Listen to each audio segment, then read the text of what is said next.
Good afternoon, friends. Mark Holmes here, and as always, I want to thank you all for watching, commenting, subscribing, and being part of the Jobu Sports Report. Without you guys, as well as you ladies, you know that this literally does not work.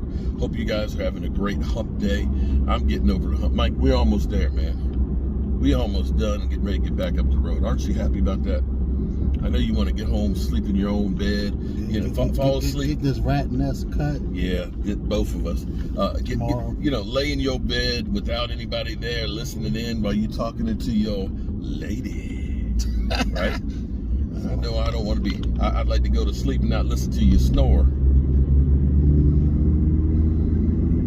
I'm sure he'd like to not listen to me snore either. Anyway, it's all good. That's what father and son do. It's all good. Father and son, we take care of business. Speaking of taking care of business, the Dallas Cowboys get back on.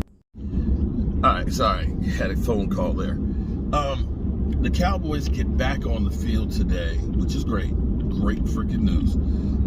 Dak Prescott is going to be doing individual drills and rehabbing because they want to make sure that he's 100%. Although he looked like he was 100% holding up his girlfriend's leg there at the Halloween party. Yeah, but he was taking any hits. Well, that's different.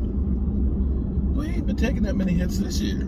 That offensive line been doing the do, even without La'el Collins. And brings me to the next thing. A couple things are funny.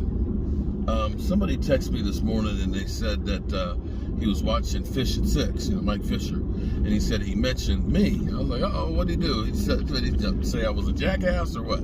He said, no. He said he was in his car and he was recording. He said if his wife knew he was doing it, that he'd be in trouble. Now, see, I wear the pants in my house, at least when the wife's not around.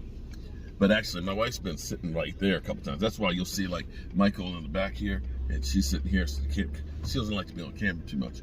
But I'm careful. It's hands-free. See, my hands aren't on it. It's hands-free. And I'm still, I'm doing my sighting and everything on it. But back to the Cowboys and the offensive line. It's funny. I will say things, and people will say I'm an idiot, or you don't know what you're talking about. But it's kind of funny that I said two things were going to happen at the same time, which was a great thing for the Cowboys. One, La'el Collins coming off of suspension, coinciding with the bye week. Because, as good as the offensive line's played, some people will say the offensive line is the best offensive line in football currently. That's debatable.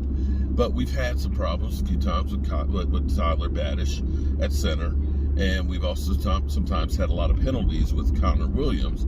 And a few times you look at Badish and Connor Williams as the weaker link on the offensive line. Terrence Steele has played better than anybody would have imagined. Okay, and Connor McGovern, when he had to step in for Zach Martin, actually played really, really well too.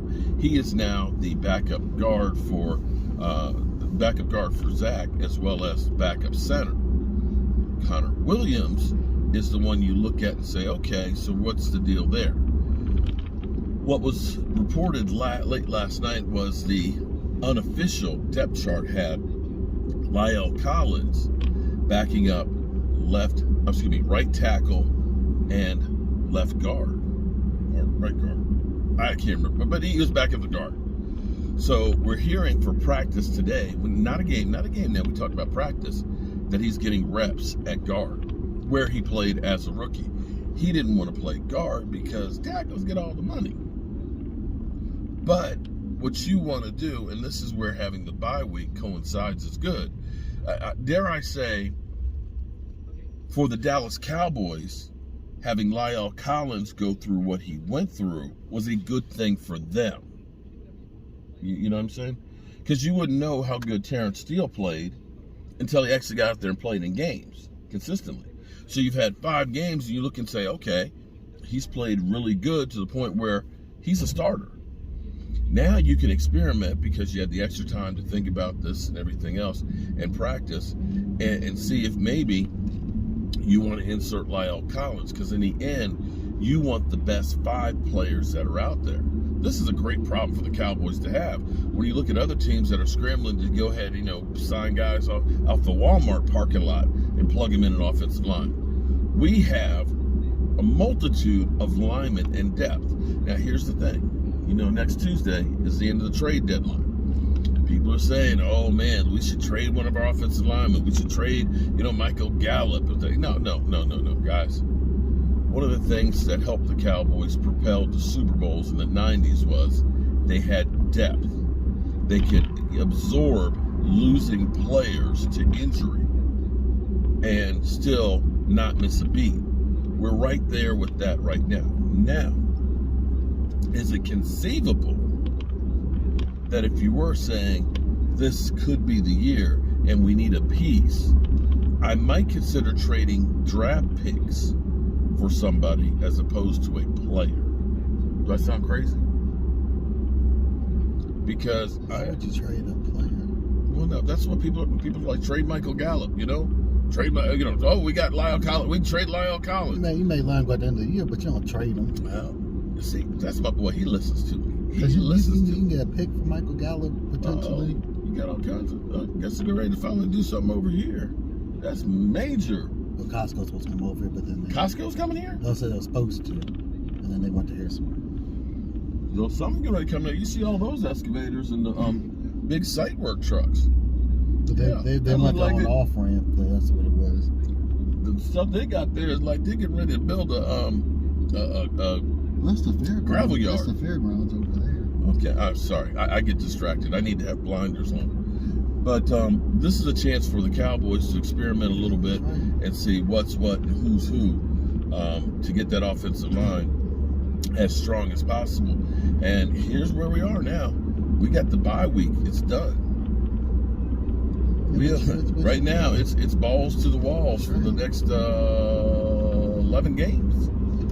I get so confused now that there's more games than there used to be. 16 was a nice even number. Now we got this odd If you number. include the Super Bowl, back in your day, it used to be 17 games. It was, yeah, Yeah, now it's 17 games regular season. it's a lot of games. All right, hope you guys are having a great day, and I can't wait to get my ass back to my man cave. It feels like it's been forever since the Cowboys have played. You know that? I feel like this has been the off season. Oh, because of the bye. Yeah, because of the bye and stuff, man. Hey. Okay, I'm done. I ain't got nothing else to say, y'all. I'm finished, finito, and I'm tired. I'll catch you later. Peace.